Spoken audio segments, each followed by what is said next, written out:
তো বন্ধুরা, Shubham Chatterjee official YouTube চ্যানেলের আর একটা ভিডিওতে তোমাদের সকলকে স্বাগত। আজকে চলে এসেছি একটা নতুন ভিডিও নিয়ে। তো বলতে পারো আর একটা কাজ শুরু করছি। তো সেটা হচ্ছে একটা লক্ষ্মীনারায়ণের মূর্তি বানাচ্ছি।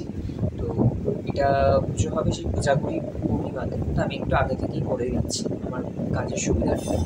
তো চলো, আজকে কাঠামোটা বানালাম। তো কীভাবে কাঠামোটা কিরাম কী করলাম সেটা তোমাদের সাথে একটু শেয়ার করি। তো এরম একটা স্ট্রাকচার বানিয়ে নিয়েছি।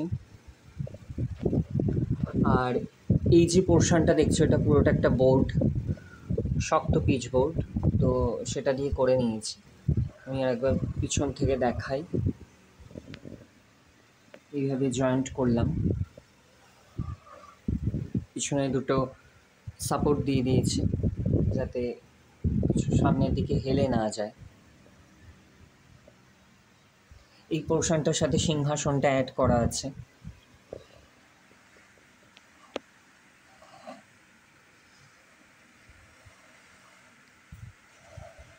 এখানে আমি একটা ছোট্ট বোর্ড দিয়ে নিয়েছি নিচের পোর্শনটা, যাতে পিছনের অংশগুলো দেখা না যায়। অনেকটা এরম লাগছে।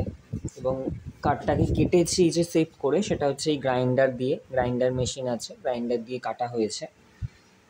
তো এভাবেই অনেকটা হলো এতটা অবধি। এরপর মাটির চালচিত্র, মাটির যেহেতু হবে, সমস্ত মাটির কলকা বসবে। আর এখানে লক্ষ্মীনারায়ণের মুখ, এটা নারায়ণের মুখ, আর এটা মা লক্ষ্মীর মুখ করে নিয়েছি। এখানে দুজন সেট হবে, বসবে। তো অনেকটা এরম লাগছে। তো চলো, পরবর্তী ভিডিওটা দেখা হচ্ছে।